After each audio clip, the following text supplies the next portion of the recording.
comment être plus épanoui.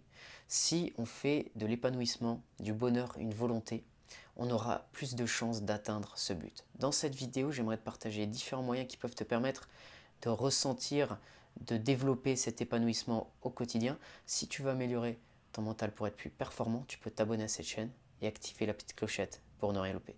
Donc ce que je voulais te partager comme première idée vis-à-vis du bonheur et de l'épanouissement, c'est une prise de conscience, à savoir que la vie passe suffisamment vite pour ne pas perdre de temps à se focaliser sur des choses négatives, à se focaliser sur des choses qui vont nous amener à ressentir des émotions négatives qui peuvent nous freiner. Au fur et à mesure qu'on prend de l'âge, on peut se rendre compte que les années passent assez vite.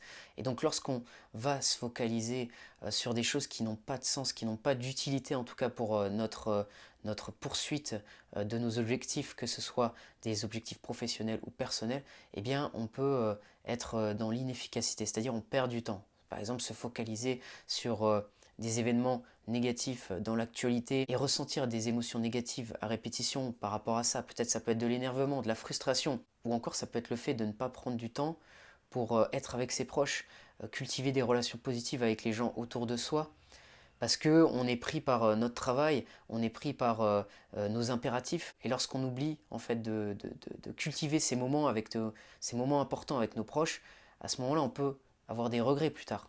Et on peut se rendre compte avec le temps qu'on aurait dû peut-être faire une pause et justement donner de l'importance à ces relations positives. Un autre exemple, ça peut être aussi le fait de ne pas se lancer dans une activité, faire une activité qui est importante pour nous. Ça, c'est des choses qui peuvent créer des insatisfactions.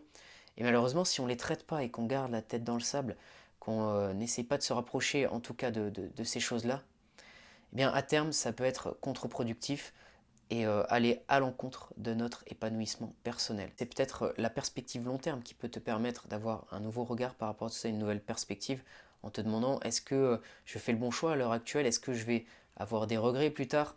Tu peux essayer de formuler des hypothèses en te posant un certain nombre de questions pour voir si ça peut générer en toi une motivation, parce que éventuellement tu vas te dire bien non, j'ai envie de le faire, j'ai envie de me lancer, donc je passe à l'action. Donc ça peut faire une différence parfois de prendre ce temps pour soi et de se questionner sur ces choses qu'on a envie de faire, sur ces changements d'habitude peut-être qu'on veut effectuer en termes d'état d'esprit, comme je te disais, éviter de passer trop de temps à se focaliser sur des choses négatives, et plutôt prendre ce temps qu'on a qui est précieux pour l'utiliser à des fins beaucoup plus positives.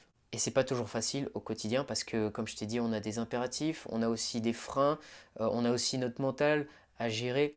Ce constat doit être fait, mais aussi il y a des outils à disposition. Et en préparation mentale, comme je te disais dans différentes vidéos, tu vas avoir la concentration, par exemple, le fait de se concentrer sur l'instant présent et pas envisager trop loin, pas se projeter trop dans l'avenir, pas ressasser le passé qui peut te desservir, parce que des fois on va se focaliser sur des événements négatifs et on va avoir du mal à rester bien présent. Ces pratiques-là peuvent te permettre d'améliorer ta vie de tous les jours. Bien sûr, c'est un entraînement, ça ne vient pas facilement. Il faut pouvoir pratiquer.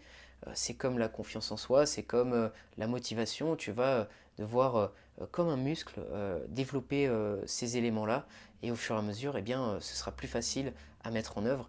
Et tu pourras, par ces différents moyens, avancer vers l'épanouissement et te sentir mieux dans ta vie de tous les jours. Donc voilà ce que je voulais te partager dans cette vidéo par rapport à l'épanouissement. J'espère que ça va t'aider. Si c'est le cas, tu peux mettre un j'aime. Tu peux t'abonner à cette chaîne si tu veux d'autres contenus sur la préparation mentale. Et si tu veux faire une préparation mentale personnalisée, aller plus loin, tu peux me contacter. Il y a mon email dans la description. Je te montrerai comment optimiser ces états mentaux qui vont te permettre d'être performant au quotidien.